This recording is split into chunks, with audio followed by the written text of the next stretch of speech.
Watch the Muppet Show. Start your night with a bang.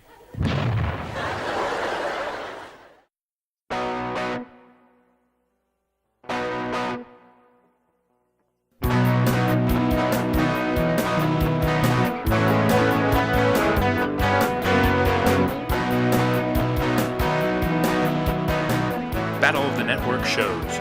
Join Rick Brooks and Mike Kogel as they explore the TV of the 70s and 80s through hand-picked episodes of their favorite and not-so-favorite series.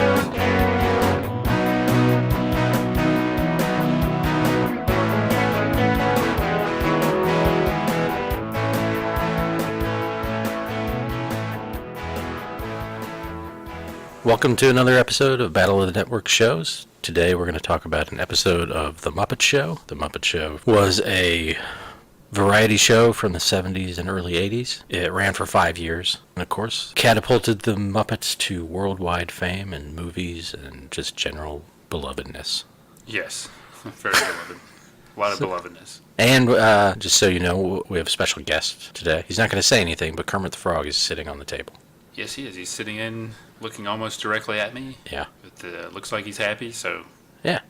Welcome to the show, Kermit. He acknowledged Rick's... Oh, okay. Yeah. Right. Yeah, we'll have a picture of him up on the website. All right, Rick's going to tell us about today's episode. Yeah, we're taking a look at the, I guess one that debuted October 31st, 1977, at least in the United States. The show aired more or less simultaneously in the United States and the UK, as well as all over the world. But yeah, this one has Steve Martin as the special guest star. Yay! Yeah, so in the cold open of the show, Scooter calls for Steve Martin, declaring 15 seconds to curtain. We see Steve in his dressing room with an arrow in his head, preparing, and Scooter tells him, "You're going to feel right at home around here," as we go into the theme song.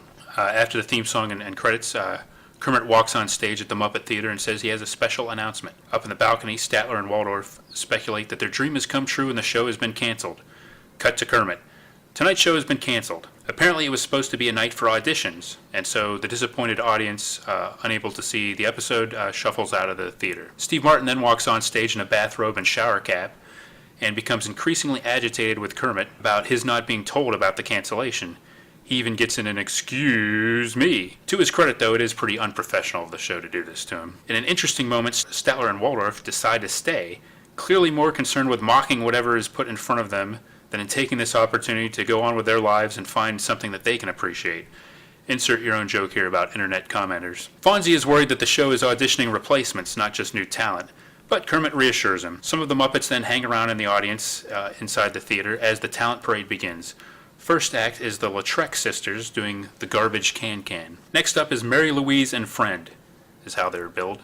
The somewhat Prairie Dawn-ish Mary Louise starts singing Swanee River as her frog companion adds a ribbit, but she quickly gets the hook, literally, from off stage. Steve Martin is ready now, and while Kermit says he doesn't need to do this, Steve says he can just perform for the guys. Martin does his balloon animals bit, which culminates in a giant balloon taking him up into the air and off stage. Next, it's Terry Louise and Friend, this time singing Tie a Yellow Ribbon, but once again, she gets the hook right after the frog goes ribbit. Next up is one of the world's greatest comics, Baskerville Hound, who barely gets into his routine before Fozzie kicks him off. Kermit lectures Fozzie about the value of seeing new acts and not being threatened.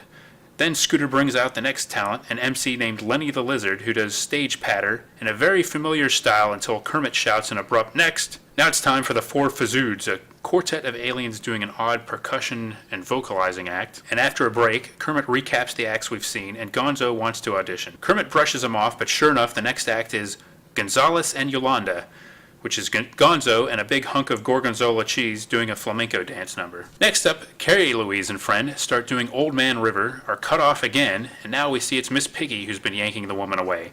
"I'm the female singer on this show," she warns Mary, Terry, Carrie, or Prairie, or whoever she is. Steve Martin is back out to do Ramblin' Guy with his banjo, another musical number. And then Statler and Waldorf come out and do Varsity Drag, a very old-timey vaudeville song and dance bit. Sam Eagle approves this act, telling Kermit the show, for once, feels like a normal, moral, decent program. Cue Scooter announcing Marvin Suggs and his all-food glee club as Sam shakes his head in dismay. Marvin Suggs is a band leader who sounds suspiciously like Miss Piggy while leading a group of food items through Yes We Have No Bananas. They do, however, have lots of puns that they sprinkle throughout the routine. Steve Martin's out again to do Juggling Guy.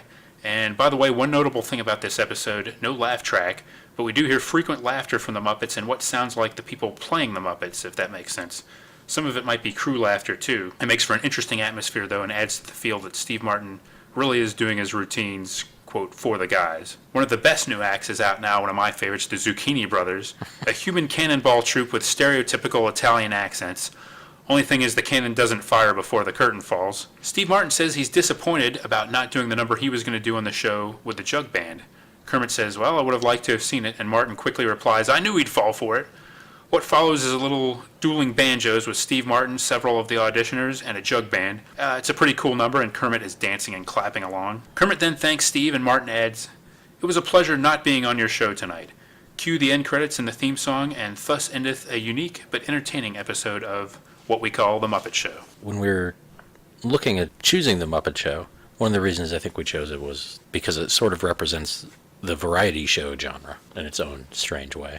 A genre that's not really around anymore, unless you consider like SNL to be a variety show. But, through, I guess, basically all of TV until maybe the mid to late 80s, it was kind of a staple of TV. Yeah, especially in the 1970s, when it seemed like everybody had a variety show and or variety specials, and then it tapered off a little bit as the 80s went on. But now we get like competition shows like America's Got Talent or American Idol, but it's really a very different format than what this is. Yeah, and in terms of episodes, I was kind of looking at who the guests were, and one of the things that fascinates me about the Muppet Show is that a lot of the guests were sort of either representative of 70s celebrity or were people who had been around for a long time, like Milton Berle and Vincent Price, and I think Spike Milligan, and a lot of people that you might have also seen on game shows of the time, and the kind of people we don't have anymore. Like, there aren't those kind of old school celebrities anymore, I don't think. Right, like the show busy celebrities as opposed to like reality show famous, like, people like a Rip Torn or something like that, or not Rip Torn, Rip Taylor. Yeah. Avery Schreiber. Yeah, people who kind of represent maybe pre-60s entertainment in terms of, their leanings. But also people who do fit in with the later, sort of more modern feel, like Steve Martin. Although he's also harkening back. He's kind of doing both at the same time. Or he's a postmodern, old school comedian, or whatever his deal is. But I ultimately chose this episode because it looked interesting, and Steve Martin, you knew it would be entertaining. Like, it wouldn't be a bomb. So, with that, it is very atypical. Because it technically isn't the variety show. I mean, you're still getting a lot of sketches and bits and things. But, so a normal episode you would be seeing the show that they were putting on, and then a backstage stuff. And it would have a laugh track, which could be a little confusing because the laugh track was also laughing at the stuff going on backstage. Right. But clearly, because this one doesn't have a laugh track, the laugh track is meant to represent the audience in the theater. Yes. Although that audience often seems to not enjoy the show. Yeah. Or at least two of its vocal... Waldorf and Statler certainly don't enjoy the show. Yeah. We do find out that their tickets are free. So I don't know if all the tickets are free. Yeah, or just them. Because I believe Statler says he's going to stay. The reason they stay is because he paid for these tickets and he's going to get his money's worth out of it. And then Waldorf is like, well, they're free. And they stay anyway. Yeah.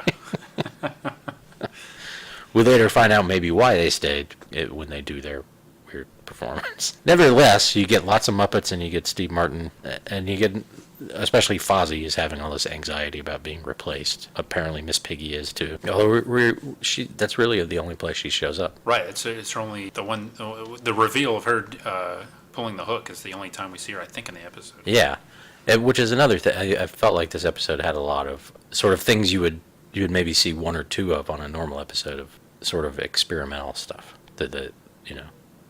Them pushing the boundaries of Muppetness and or doing not necessarily the typical characters. Yeah, the talent show format is definitely kind of unusual. Usually there's like a narrative going on, but it's not just like running a bunch of acts out for auditioning purposes. It's like they're putting on the show, like you said. Yeah, so. And so usually there were, recurring bits too.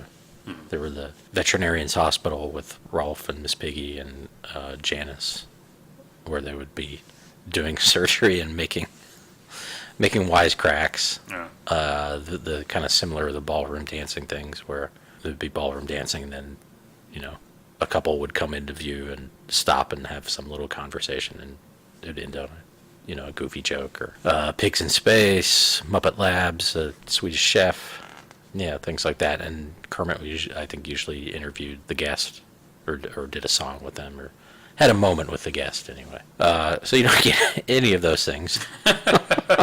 Fozzie would usually have his bit. Yeah. And instead we get Baskerville, the hound, Baskerville, dressed exactly like Fozzie. Yeah. But he's in front of Fozzie's park bench backdrop, which I don't get why that's a backdrop. But, I don't know why that's a stand up. Yeah. That might be a British thing. Yeah, maybe a brick wall would be more appropriate. Which is actually we get a lot this time. A lot of times they don't have backdrops, so you see the backstage area, all the rigging and stuff, which is kind of cool. And then you got Steve Martin. It was a little hard. I was like, well, how are they going to work him in then? But he worked himself in. Right. He was not affected. He just figured, well, he came here to perform, and he's going to perform. He's a performer. Yeah. And that's what he does. Yeah, and as Scooter said, he pretty much fit in. Yeah.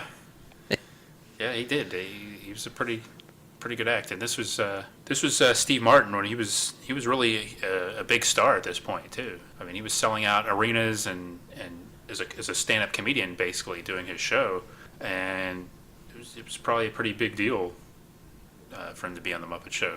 Some of his albums had already come out, and he'd already been on Saturday Night Live, multiple times by this time. But he's not so big that he can't come down to the Muppet Theater and play and stick around. And he gets over the fact that they canceled the show without telling him. Which is, that's very unprofessional. Yeah, I'm not sure exactly what happened there. Kermit doesn't really get into detail about how that could happen. Yeah, things are often chaotic at the Muppet Theater. Yeah. But, I mean, it seems like Kermit's in charge, so... But he does seem to delegate a lot to Scooter. I mean, he does. My natural inclination is to blame Scooter. Yeah. But Scooter doesn't seem like the kind of guy that would have screwed this up. It seems more likely that Kermit just missed something. Right. But how did they let a whole paying or non-paying crowd fill the auditorium? Yeah. Like everyone, like Kermit. I feel like Kermit knew it was audition day, and everyone else forgot or didn't get the memo. Oh, okay. Okay, I and then he had to go. Yeah, that's a tough spot to be in. Yeah. You had to go out and tell an angry crowd that, and have them skulk off. I hope they didn't have to give refunds. If they were a paying crowd, I guess it's to his credit that he didn't just on the fly sort of like make everybody sit there and pay for to watch the auditions. Yeah, like I don't know why they couldn't hang out for the auditions, but yeah. I guess it was just so they could get the regular Muppets into the audience. It was interesting. It was kind of a unique perspective. And I think a Wikipedia quoted, there was a point somewhere where these were, I think on Odyssey they were running with repeats of this. Sounds right. That was like a Jim Henson, half Jim Henson network, I think. Right. So Brian Henson did introductions. It did say the laughter you hear is like the crew and cast. Okay. Like really laughing. So. Okay. It was hard to tell at times. Like sometimes it sounded like laughing in character, and sometimes it sounded like laughing out of character. But maybe there's a very fine line, or maybe not even a distinction at all. But it was interesting, especially with like the Steve Martin bits. I mean, it seemed like they were genuinely enjoying it. But let's look back at some of these acts.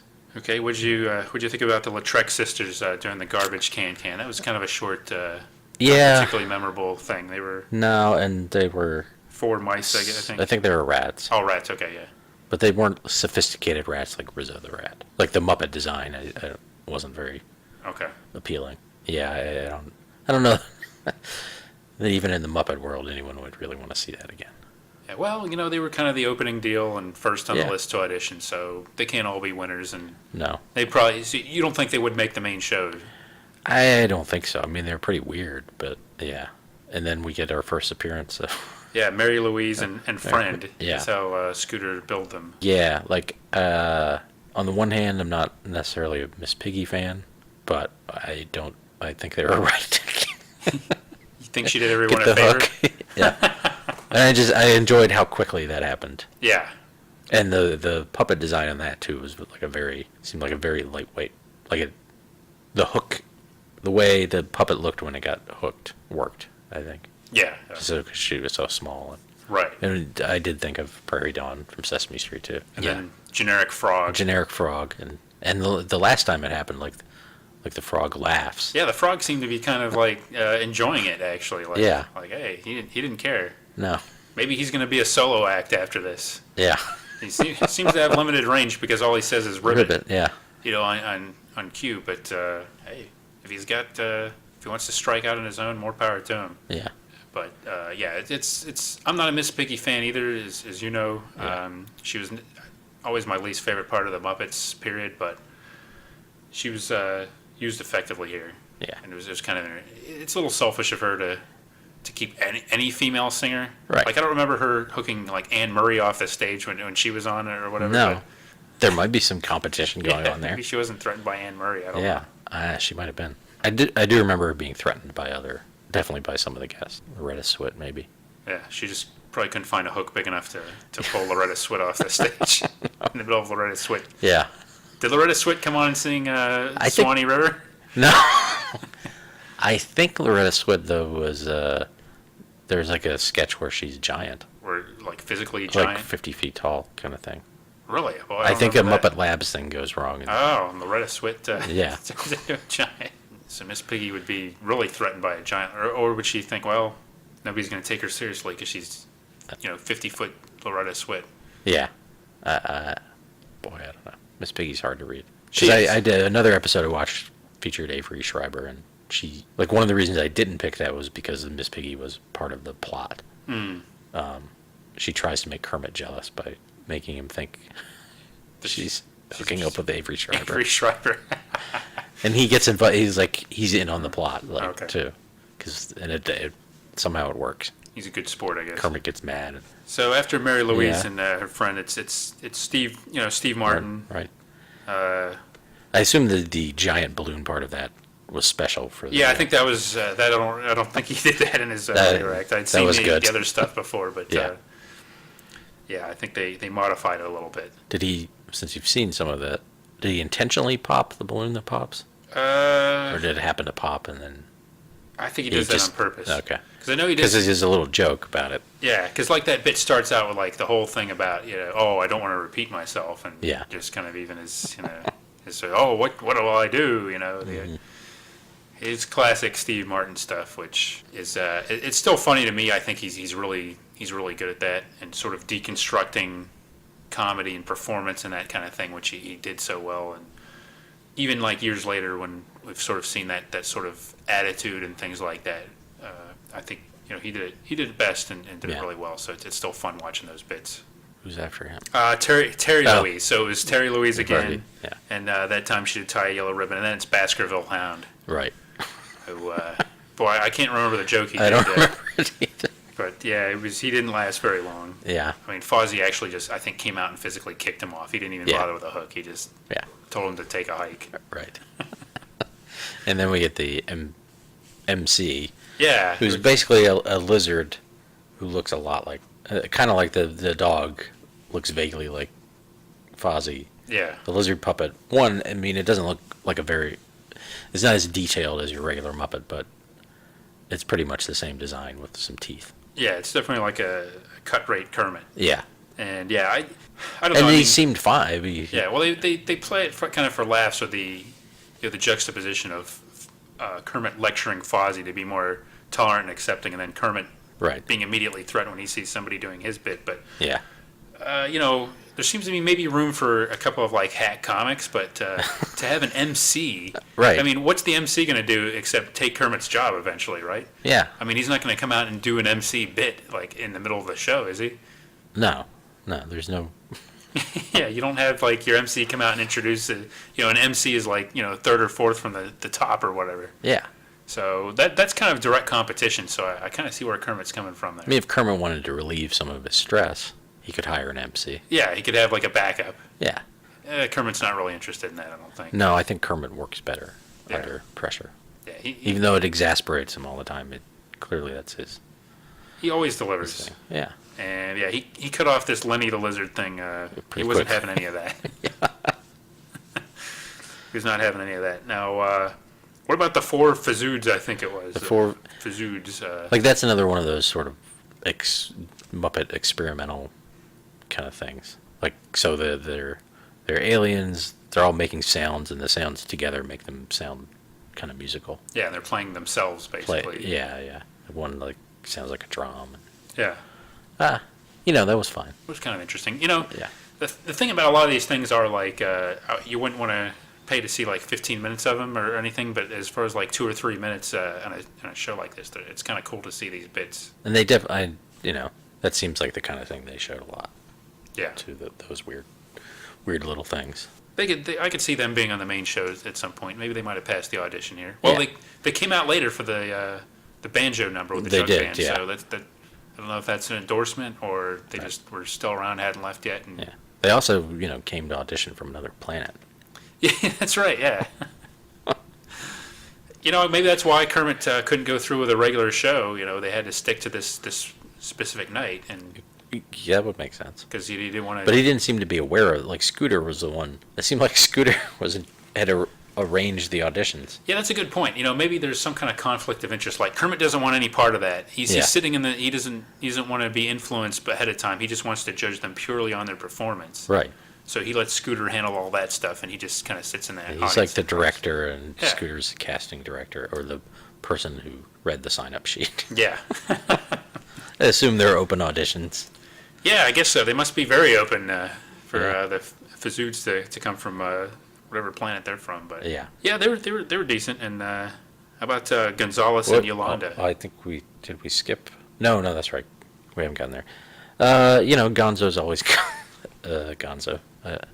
I don't understand his performance pieces, No. but it's cool seeing like a block of cheese dance. Yeah, and there was a funny bit in there where Kermit was asking about who he's dancing with, and he's sort of incredulous when if it's a female, Well, of course it's a female. What would he be dancing with a male piece of cheese? That would be weird, So yeah, I enjoyed that. Like I said, it was a flamenco kind of number, and Right. something a little different. And Gonzo changed clothes very quickly. Yeah, he did. Yeah. Maybe he had something on underneath. I don't know. Yeah. I don't know, but he pulled it off. Yeah. And then it was the final appearance of Carrie Louise, and Right. this time the Old Man River, and Yeah. Miss Piggy gave her the bum's rush. Then it was Steve Martin again, doing the Ramblin' Guy number, and Right. he did. There was some line in there about Muppets, about the Muppet Show or something. So I don't know that bit well enough to know if he would always change it for where he was. Yeah, I don't know if he did that either, but yeah, I mean, it was kind of a general thing, I guess he changed. Yeah, I mean, Steve Martin didn't phone it in, definitely. No. He wasn't just. I'm kind of saying he's doing this bit and that bit, but he was tailoring it to the show. Yeah. Which is cool. Did you like Varsity Drag with Statler and Waldorf? I was okay. I mean, Muppets with legs always look weird. Yeah. Almost always, and Yeah. they looked especially weird. Yeah, that was so far out of their element. Yeah, but the thing I thought about when I was watching the other episode that I had never really thought about with the Muppet Show in particular, but these kinds of shows in general, is that so when we were kids and watching this, unbeknownst to us, we were getting an education in sort of older pop culture.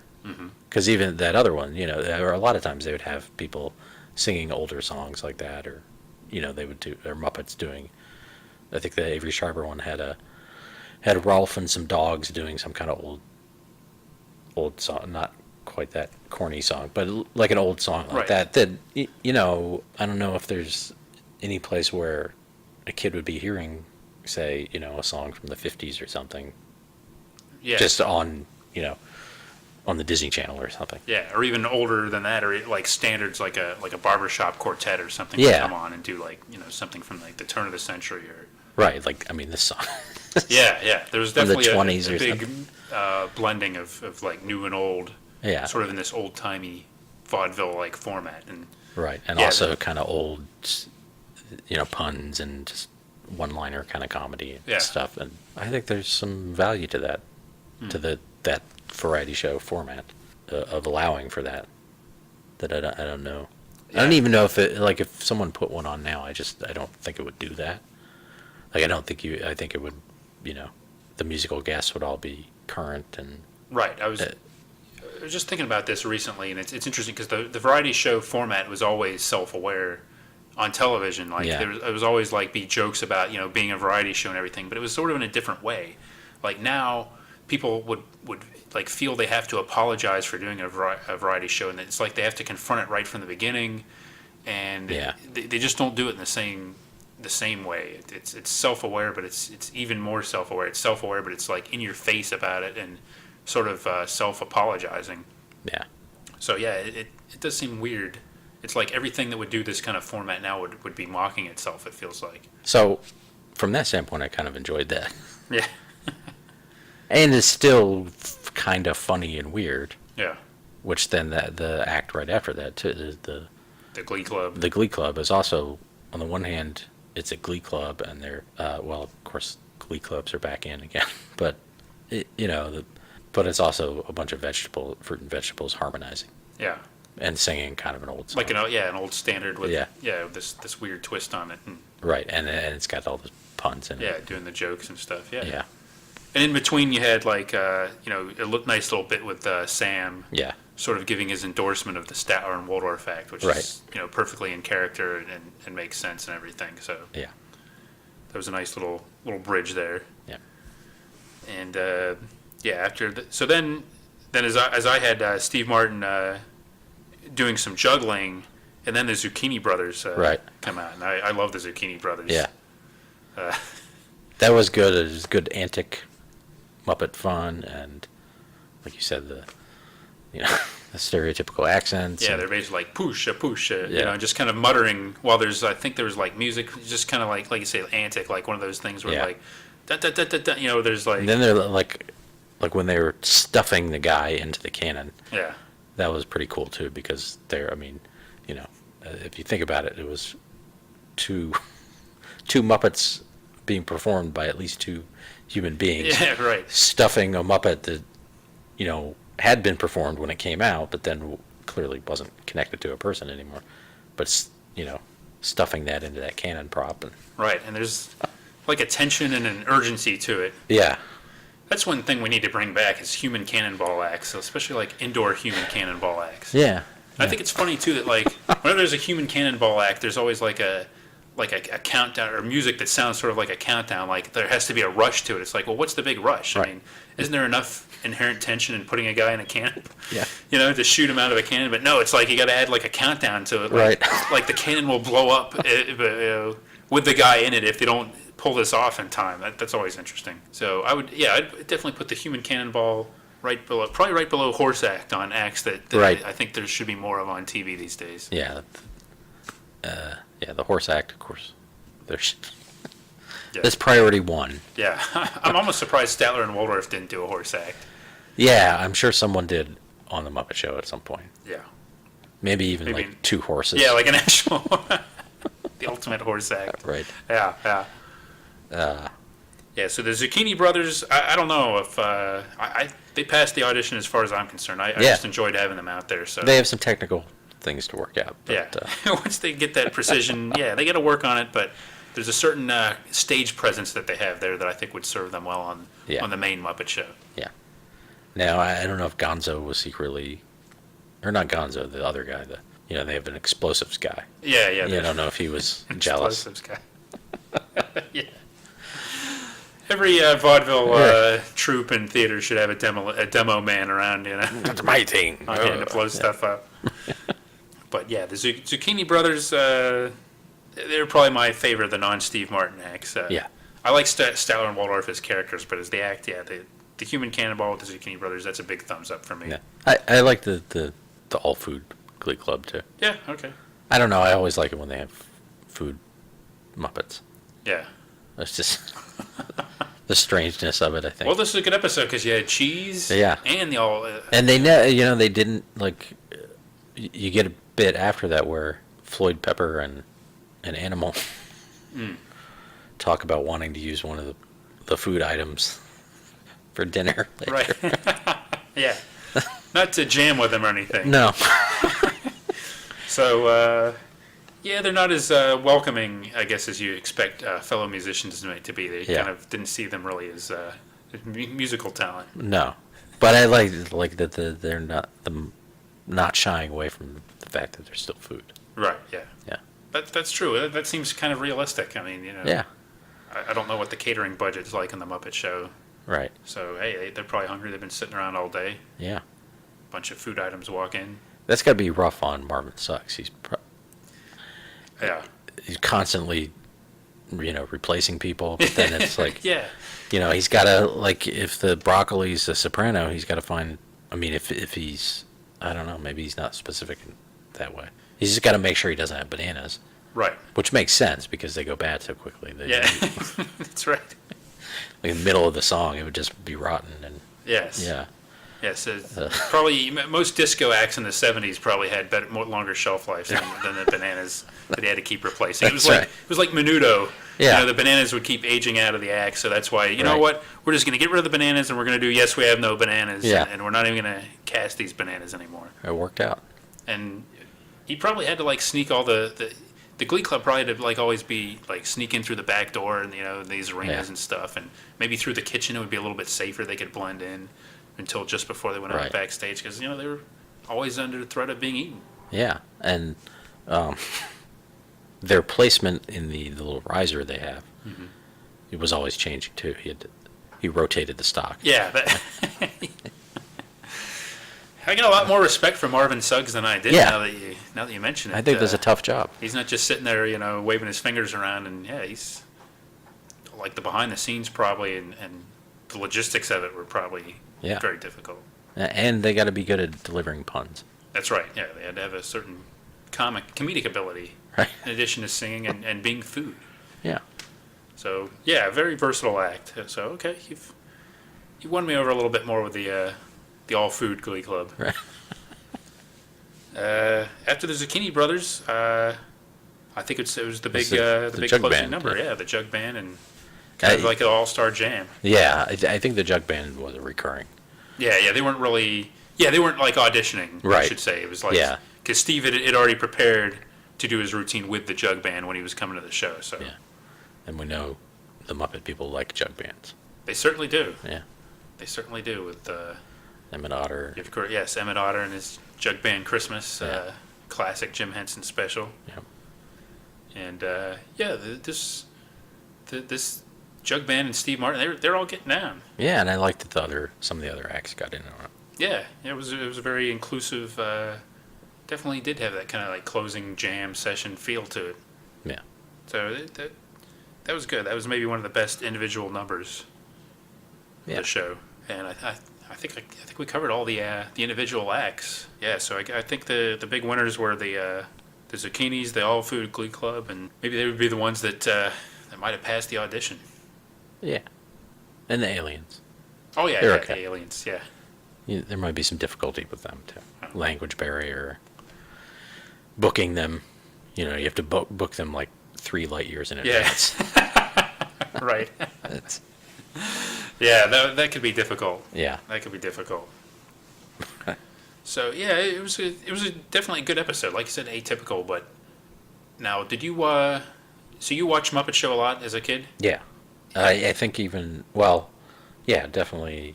So it started when I was like 3. Probably definitely when it was first on. Yeah. So they were in reruns after they were on. Yeah, for a long time. But I'm thinking that I watched them in syndication and in reruns. Yeah. Maybe it's hard to say which more, but I don't remember specific episodes as much as I always seem to remember the Muppets being present. Yeah. With the movies and the TV show, but the TV show it seemed like it was like a big thing. Right, and so according to Wikipedia again, now they needed a citation, so take this with a grain of salt. But some FCC rules had changed around then, and the networks had to give some of their previous primetime space to the affiliates. Oh, okay. So typically the Muppet Show aired like between 7:30 and 8. Okay, yeah, which So right before the network TV shows started, after the news. right. And that jibes with my memory of, like, eating dinner and then watching the Muppet Show and then whatever else came on. Yeah. And Right. and then, but they did have a deal with, so it's sort of like CBS didn't want it for their network. They bought it, they worked it, so it was for their affiliates. Yeah, because it was like basically like Britain was like the main producer of this, right? Yeah. I mean, it was like a British production. Yeah, like the technically. people who did, like the Thunderbirds and stuff were involved, and ITV was involved. Okay, yeah. Yeah, and it was produced over there. And there was like a legitimate prime time, and I think it was very popular over there too. I think. Yeah, I'm sure it was. Yeah, I And harkened back to their music hall Right. kind of things. yeah, I seem to remember watching. I just seem to think of it as a more of a weekend thing Yeah, I than think like it a was 5 on, nights a week kind of thing. Although the reruns are maybe I'm not sure if the reruns were like stripped 5 nights a week, but it seems like Yeah. a Saturday evening kind of thing. I think that's when it was generally on. Yeah, kind of a cool thing, which seems appropriate. I mean, Saturday weekends was kind of like used to be like a big variety night and Yeah.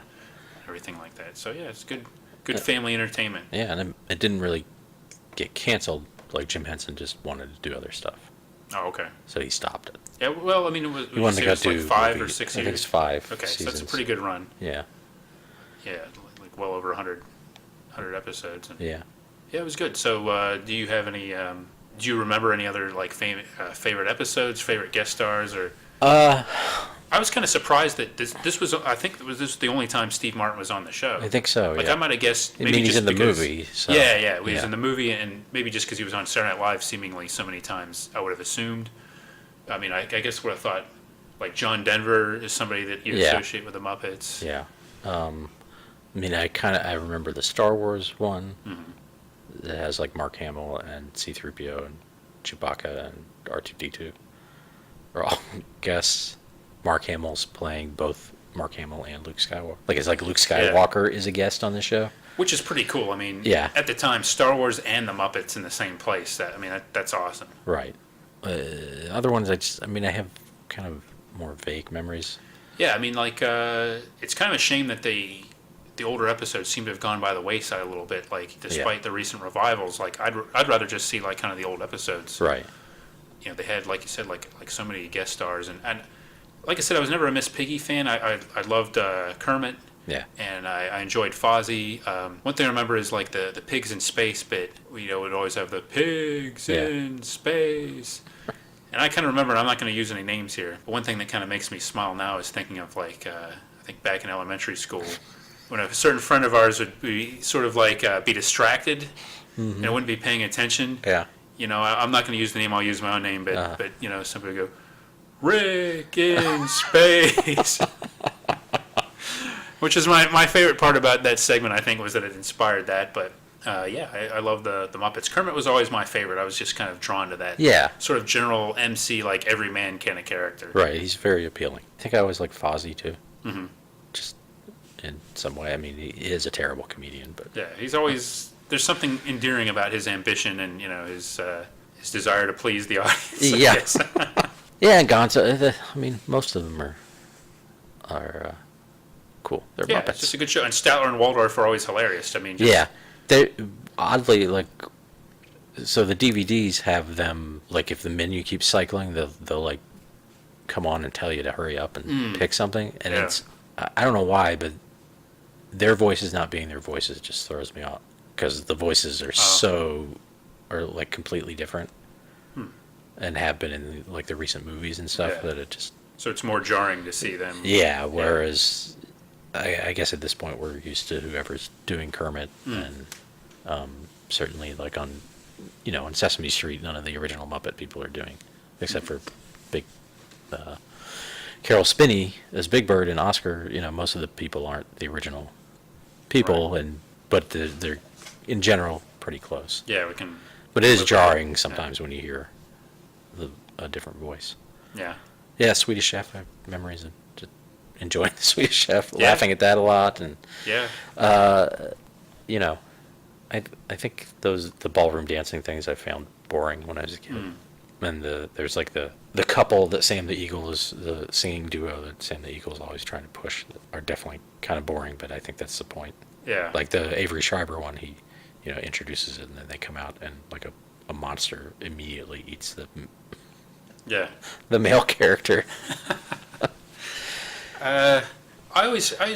Sometimes I found the Muppets a little frightening, actually. Like, there are some things that Yeah. kind of freak me out sometimes. Like, the Zoot, the saxophonist. Yeah.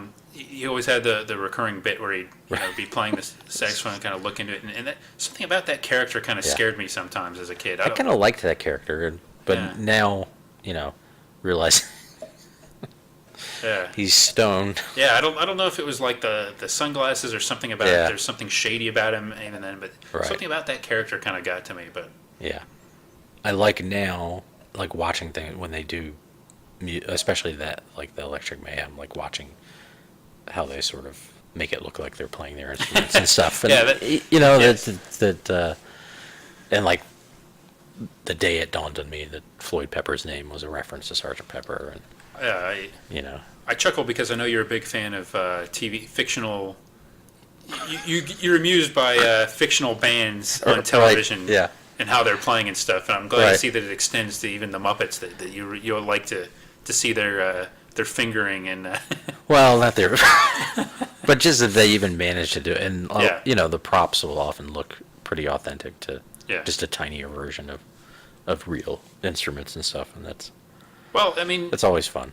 I mean, it's one thing, like, I don't know, like, as far as the budget goes or whatever, it was a syndicated show, but it always seemed like a pretty top-notch production. I mean, even though they're in a relatively limited environment and there's not a lot of, they're sort of recreating like a relatively low-budget, stage setup. The show itself seemed to go all the way. I mean, not all the way, but yeah, you'd have your knockoff versions of some of these Muppets in this episode, but the fact is they had all these different acts, and, they, within a half-hour version of 20-some minutes, they crammed quite a bit of entertainment into the show and a wide variety of Muppets that you'd always Because not see. only did they have to just do the Muppet part of it, but they had to write it. They had to arrange. I mean, most of the songs would be whatever standard, or they weren't writing new songs necessarily for it, but they had to arrange those and all of that and record all that, and it's a lot of work, but it's Jim Henson, so they were pros. Yeah, they did very good work, and it was an excellent show that I often find myself thinking, yeah, I'd really like to see more of that. Yeah, and unfortunately the DVDs have stalled out at season 3. Yeah. So there are two seasons that look full of cool stuff. Yeah, and they, like I said, I don't know if they're being run on cable or syndication or any of these digital subchannels anywhere, and it sort of seems so, like yeah. trapped in between, and it's in limbo for no apparent reason. But hey, I'd definitely like to see more of it. And even though this wasn't what we'd call a typical episode of the Muppet Show, it reminded me a lot of the things that I enjoyed about the Muppet Show. So Yeah. it was a lot of fun revisiting it, and yeah, I definitely would want to see more. This episode brought to you by the Sam the Eagle Foundation for Old-Fashioned Entertainment. This episode also brought to you by the Swedish Chef. Bork, bork, bork, bork. This episode also brought to you by the Institute for the Restoration of Steve Martin's Reputation. Well, excuse him.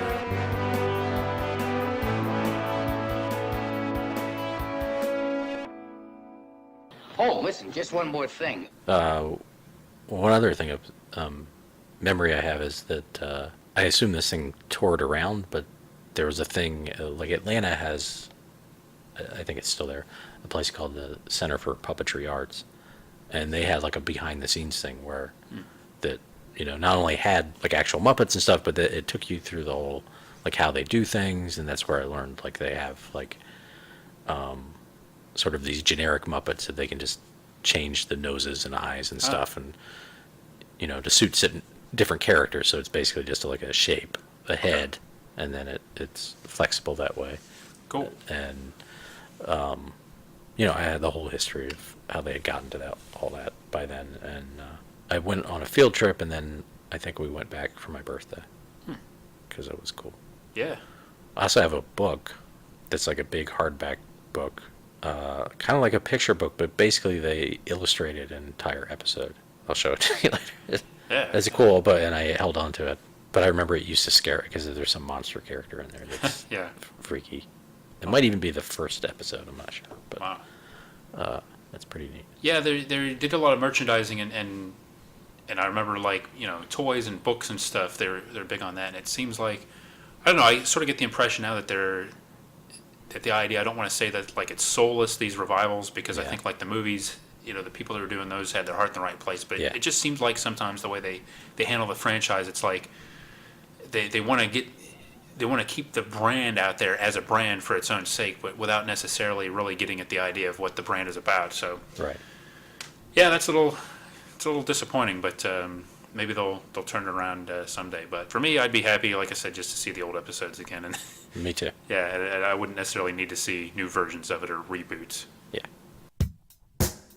Join us next time for another exciting episode of Battle of the Network Shows.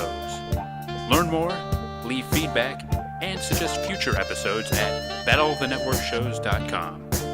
Follow us on Twitter at BatNetShows, and like our Facebook page, facebook.com/Battle of the Network Shows.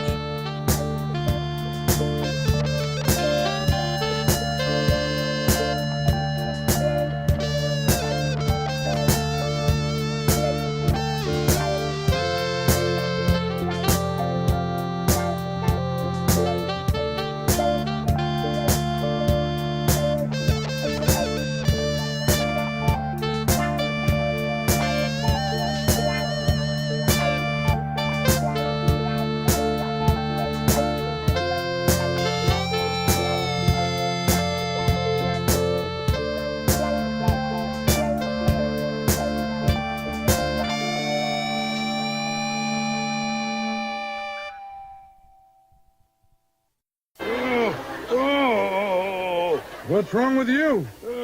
It's either this show or indigestion. I hope it's indigestion. Why? It'll get better in a little while.